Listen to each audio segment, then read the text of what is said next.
Hi friends, welcome back to our channel. So ఈరోజు టాపిక్లోకి వెళ్తే సిఎస్ఐఆర్ నేషనల్ మెటలాజికల్ ల్యాబొరేటరీ నుంచి మనకు ఒక కొత్త జాబ్ నోటిఫికేషన్ అయితే రిలీజ్ చేశారు.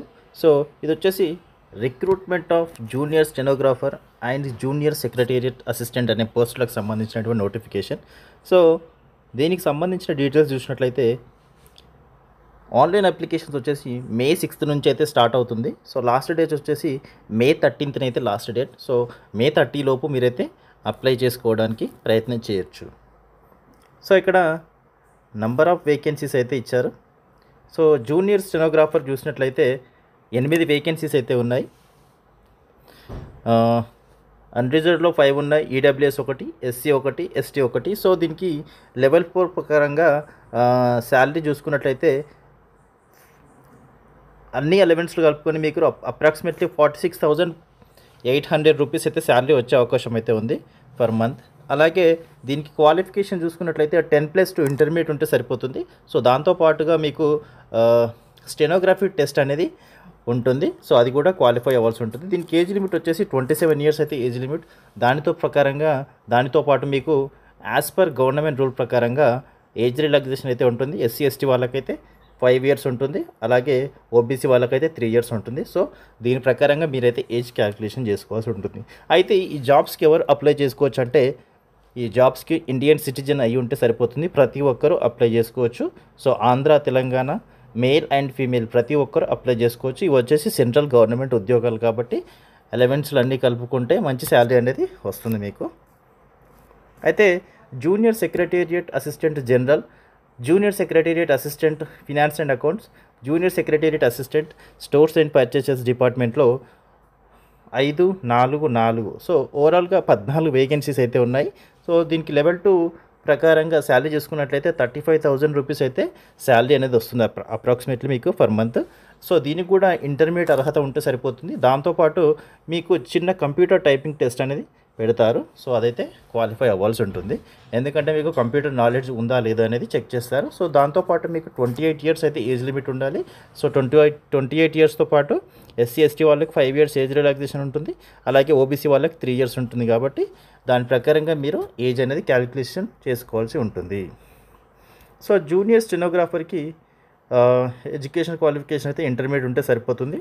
సో సెలెక్షన్ ప్రొసీజర్ ఎలా ఉంటుందంటే, దీనికి రిటన్ ఎగ్జామినేషన్ అయితే ఉంటుంది. సో అది ఓఎంఆర్ బేస్డ్ కానీ లేదంటే కంప్యూటర్ బేస్డ్ కానీ objective type multiple choice questions అయితే ఉంటాయి.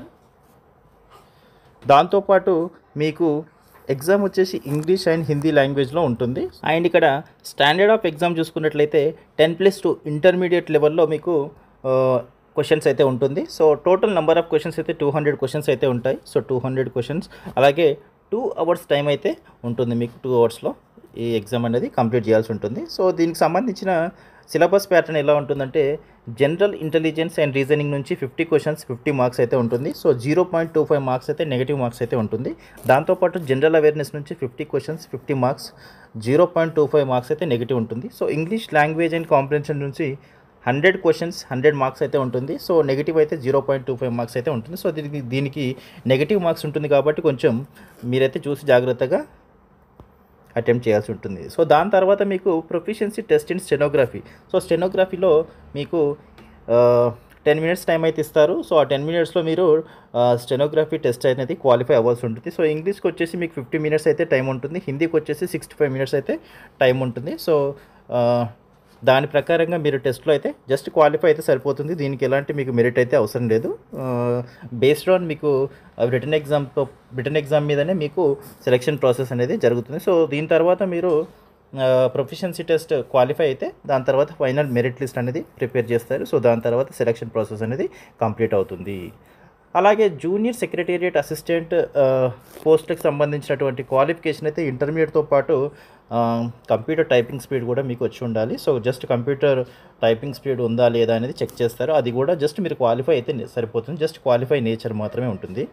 సో సెలెక్షన్ ప్రాసెస్ చూసుకున్నట్లయితే ఎగ్జామ్ అయితే ఉంటుంది, రిటన్ ఎగ్జామినేషన్. సో ఇది ఓఎంఆర్ బేస్డ్ కానీ కంప్యూటర్ బేస్డ్ కానీ ఉంటుంది. సో ఇది ఆబ్జెక్టివ్ టైప్ మల్టిపుల్ చాయిస్ క్వశ్చన్సే ఉంటాయి. అయితే మీకు ఇంగ్లీష్ అండ్ హిందీ లాంగ్వేజెస్లో ఎగ్జామ్ అయితే ఉంటుంది. సో 10+2 ఇంటర్మీడియట్ లెవెల్లో క్వశ్చన్స్ అయితే ఉంటాయి. సో దీంట్లో అయితే మీకు 2 పేపర్స్ అయితే ఉంటాయి. సో పేపర్ 1 వచ్చేసి మెంటల్ ఎబిలిటీ టెస్ట్ నుంచి 100 క్వశ్చన్స్ అయితే ఉంటాయి. 200 మార్క్స్, అంటే ప్రతి క్వశ్చన్కి 2 మార్క్స్ అయితే క్యారీ అవుతుంది. సో ఇక్కడ ఎలాంటి నెగిటివ్ మార్క్స్ లేవు కాబట్టి మీరు 100 క్వశ్చన్స్కి 100 అయితే అటెంప్ట్ చేయొచ్చు. సో ఇదైతే ఖచ్చితంగా క్వాలిఫై అవుతేనే మీరు పార్ట్ 2కి అనేది ఎలిజిబుల్ అవుతారు. సో ఇక్కడ పార్ట్ 2 పేపర్ 2 చూసుకున్నట్లయితే జనరల్ అవేర్నెస్ నుంచి 50 క్వశ్చన్స్ 150 మార్క్స్, అంటే ప్రతి క్వశ్చన్కి 3 మార్క్స్ అయితే క్యారీ అవుతాయి. ఇక్కడ 1 నెగిటివ్ మార్క్ అయితే ఉంటుంది. ఎవ్రీ రాంగ్ ఆన్సర్కి 1 నెగిటివ్ మార్క్ అయితే ఉంటుంది. అలాగే ఇంగ్లీష్ లాంగ్వేజెస్ నుంచి 50 questions 150 marks 1 negative marks. So ఇలా 100 క్వశ్చన్స్కి 300 మార్క్స్ అయితే ఉంటాయి. దాని తర్వాత proficiency test in computer. So English typing అయితే 35 వర్డ్ పర్ మినిట్ టైప్ చేయాలి. హిందీ అయితే 30 వర్డ్ పర్ మినిట్ అయితే టైప్ చేయాల్సి ఉంటుంది. సో ఇలా ఈ టెస్ట్ అయితే మీరు జస్ట్ క్వాలిఫై అయితే సరిపోతుంది. దాని తర్వాత మెరిట్ లిస్ట్ అనేది ప్రిపేర్ చేస్తారు. సో మెరిట్ లిస్ట్ ప్రకారంగా మీ సెలెక్షన్ అనేది సరిపోతుంది, సెలెక్షన్ అనేది కంప్లీట్ అవుతుంది. సో ఎవరైనా సరే ఇండియన్ సిటిజన్ అయి ఉంటే ఈ జాబ్స్కి అయితే అప్లై చేసుకోవచ్చు. సో ఖచ్చితంగా ఆంధ్ర తెలంగాణ వాళ్ళైతే తప్పకుండా అప్లై చేసుకోవచ్చు.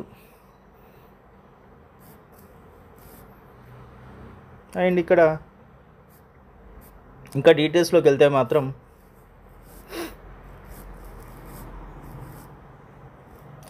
హౌ టు అప్లై అని ఇచ్చారు. సో ఇక్కడ క్యాండిడేట్స్ అయితే ఖచ్చితంగా ఆన్లైన్లోనే అప్లై చేసుకోవాల్సి ఉంటుంది. ఇక్కడ ఇచ్చినటువంటి అఫీషియల్ వెబ్సైట్ nml.res.in అనే వెబ్సైట్ నుంచి మీరు అప్లై చేసుకోవాల్సి ఉంటుంది. సో ఇది వచ్చేసి May 13th లోపు అయితే అప్లై చేసుకోవాలి. సో ఆన్లైన్లోనే ఖచ్చితంగా ఫీజు కూడా పే చేయాల్సి ఉంటుంది. సో దీనికి సంబంధించిన ఫీజు చూసుకున్నట్లయితే అప్లికేషన్ ఫీజు అయితే 500 రూపీస్ అయితే ఉంటుంది.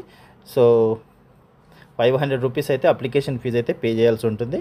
అలాగే SC, ST, PWD, women, CSIR employees ఎవరైతే ఉన్నారో వాళ్ళకు ఎలాంటి ఫీజు లేదు, ఫ్రీగా అప్లై చేసుకోవచ్చు. సో మిగతా వాళ్ళకి 500 రూపీస్ అయితే ఫీజు అనేది ఉంటుంది. ఆ ఫీజు అయితే పే చేయాల్సి ఉంటుంది. అండ్ మీకు ఇంకా